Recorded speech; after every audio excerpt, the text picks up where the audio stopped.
And so the psychopath will use his ability to fool you as proof of his own grandiose omnipotence, omniscience, and narcissism. And the problem with that is that you can be fooled by a psychopath, and virtually anybody can. So that Robert Hare, for example, who studied psychopaths for a long time and interviewed a lot of them, like hundreds of them, and videotaped many of the interviews, he said when he was talking to the psychopath, he always believed what they were saying. And then he'd watch the video afterwards and see where the conversation went off the rails. But, you know, the proclivity to be polite in a conversation is very strong.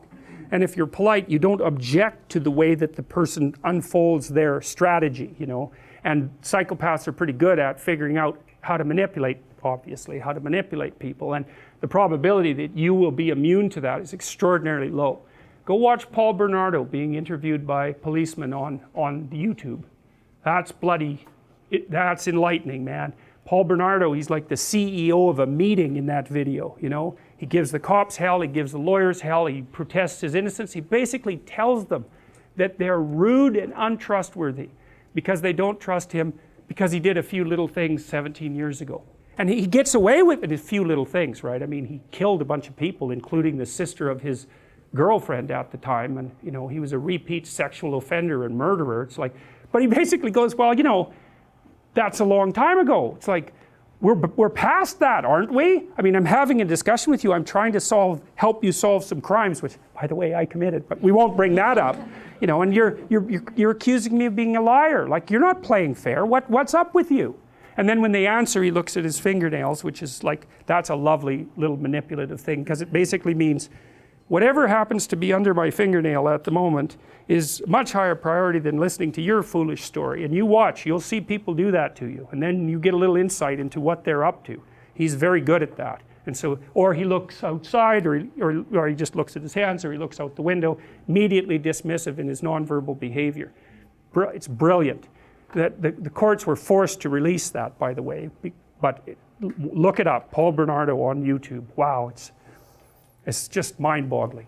He's so good at what he does. And he's good-looking, and he's charismatic, and, you know, he can really pull it off. And you can't tell what's happening with the cops and the lawyers, whether they're just letting him play his routine to get some information from him, or whether he's actually setting them back on his heels. And I suspect it's a bit of both.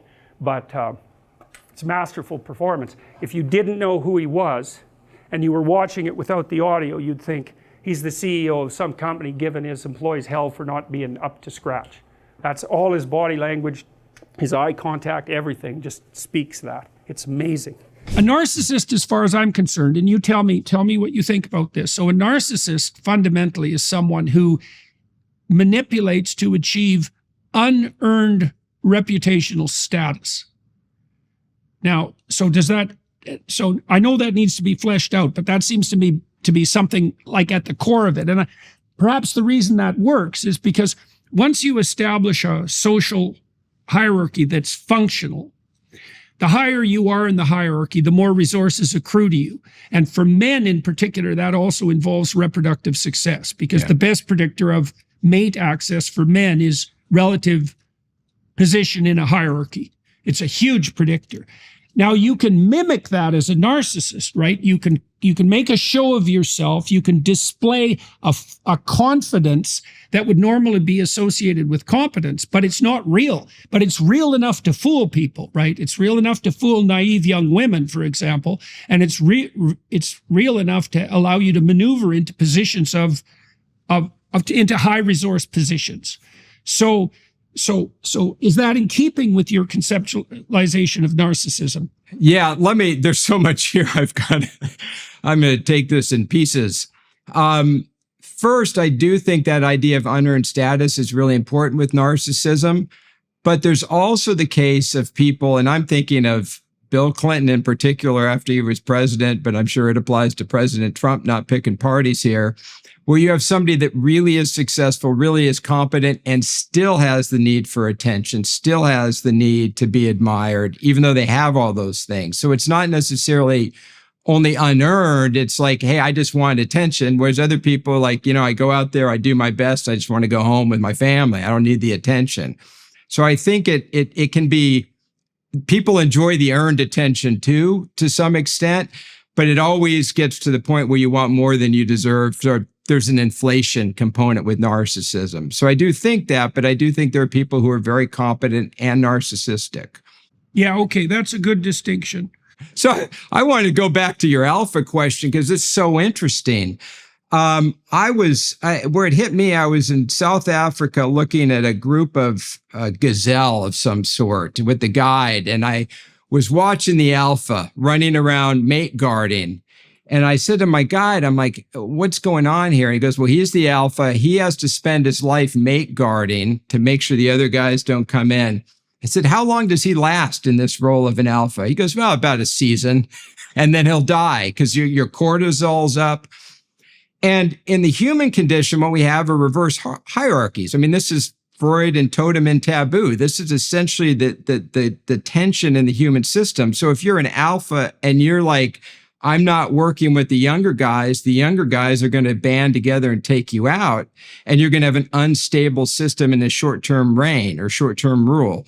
But if, as you say, and like Franz de Waal said, is if you align the alpha with a group of, become the peacemaker, work with the younger guys, you're going to be stable and have a more stable society. So I totally agree with that. I think this idea when I hear young guys saying, I want to be an alpha, I'm like, really? Are you sure?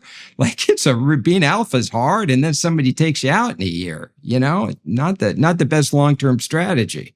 Yeah, well, you see that with gang members. I mean, we know something about the psychology of gang members, and it's clearly the case that in gang members or among gang members, the more narcissistic, aggressive, manipulative, psychopathic types who are certainly prone to turn to violence can rise, but their lifespan tends to be extremely short. And then they also adopt an attitude towards the world, which is associated with a truncated temporal view, which is I'm going to get every goddamn thing I can get my hands on right now. And, you can understand the attractiveness of that if the alternative is I never get anything I want and I also die quickly. But it's not a very good solution when you could be successful and productive, and that could span decades and also be of service to other people. We should point out too that this discussion that we're having, it strikes to the core of cultural critique as well, because one of the things that we see happening continually, throughout human history, but I guess it's been amplified intellectually more since the time of Marx, is this insistence that male sociological structures are oppressive patriarchies. And, we need to take that apart, because we could say at a more sophisticated level that if the male hierarchy deteriorates in the direction of narcissistic power, then it becomes an oppressive patriarchy. But if it's bounded by the necessity of productive, iterable interactions of the sort that define, let's say, de Waal's peacemaking chimps, then there's nothing about the patriarchy that's oppressive at all. All that means, if it's oppressive, that means that it's not structured optimally, either for the people who are in the positions of authority and responsibility or for anybody else. But the crucial issue here is that it's certainly possible to structure hierarchies of responsibility so that they're not narcissistic and dominance-based. Oh, absolutely. That's how they mostly are. Narcissistic leaders, when they get in power, are generally unstable. People, they get one group of people who love them, another group of people who don't like them. Again, they tend to be less ethical. They tend to get taken out. It just takes some time for it to happen. So it's not a stable system, and it can become toxic. But a healthy, well-adjusted group of guys, guys get together and they try to align towards a goal. So if I took a bunch of guys and said, let's go fight that monster over there, we'd all get together and fight the monster and have a great time. So guys can work together if they're not doing a bunch of ego stuff, if they're focused on goals. So the standard personality models that produce the big five, extroversion, neuroticism, agreeableness, conscientiousness, and openness, they were derived sort of with a primitive AI, that's a way of thinking about it, that looked for patterns of description across huge corpuses of linguistic data. How do people talk about each other? It turns out they talk about each other using 5 dimensions, and those are the dimensions I just described. But the people who derived the big 5 didn't use evaluative descriptors. They threw anything out that looked like a value judgment.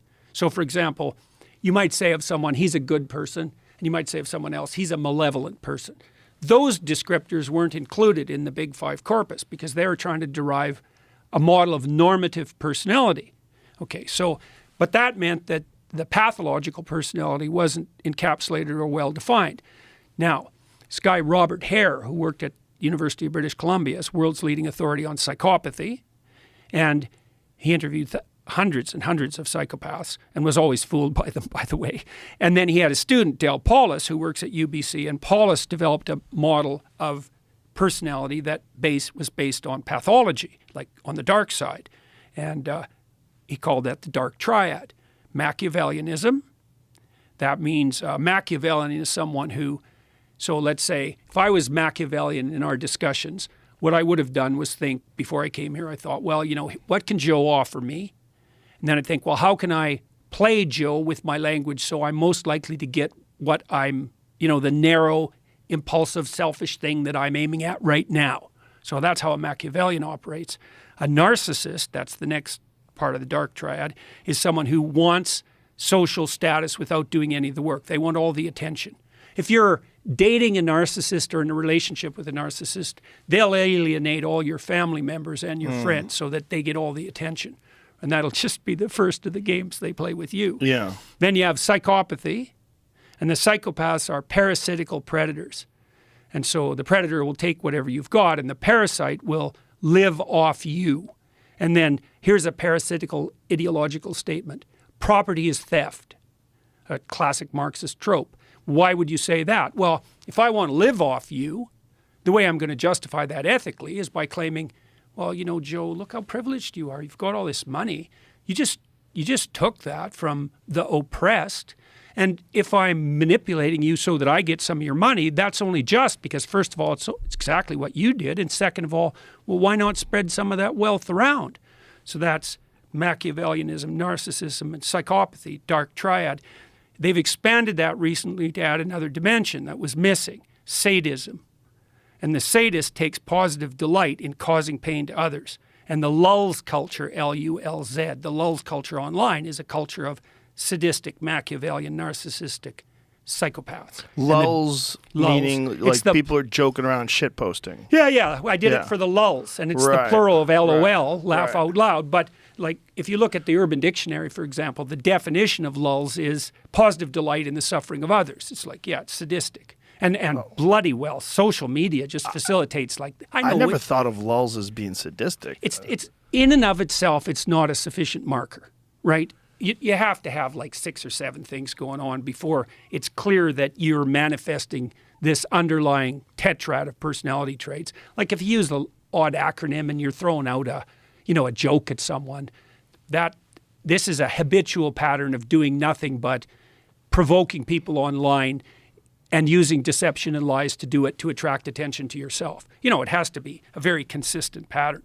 But Paulos, first of all, and his crew of researchers and people who've been influenced by him have laid out this 4-dimensional structure of the dark side, let's say. And they've shown that hyper users of social media, Instagram, for example, and people who do a lot of anonymous shit posting are characterized by, what would you call it?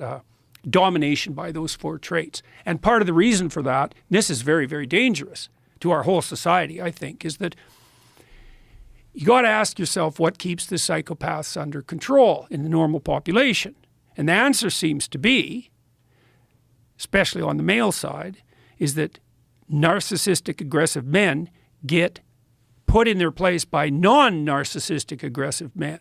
And that usually has to do with something like the threat of physical intervention. You know how it is if you get a bunch of guys together.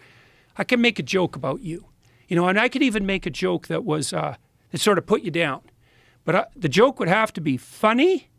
You'd have to have the opportunity to reciprocate, and you'd have to believe that I was doing it in good spirit.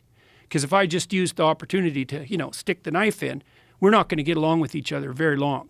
And we know that, and men know that when they talk to each other. And so part of what keeps dialogue among men civilized is the possibility that it won't be civilized if it goes too sideways. And everybody knows that. But there is none of that online, because anybody can post anything about anyone, no matter how denigrating and derisive, especially if they do it anonymously, and there's zero consequence. In fact, quite the opposite. If they're good at it, they get a lot of attention, and the social media companies will monetize it. And so not only is it not inhibited, it's actually facilitated. And this isn't a trivial problem, because if the psychopaths multiply enough, they take the whole society out. So I think virtualization enables psychopathy. And it's worse than just the trolling bit. That's bad enough, because it pollutes political dialogue and it makes everyone think that everything is more unstable than it really is. But online criminality is actually a terrible plague. You know, I don't think there's an old person in North America who isn't being targeted by some gang of psychopaths who's, you know, documented all of their interests and their locale, and who knows how much money's in their bank account, and who's doing everything they possibly can at every second to leverage access to it. That's just happening continually.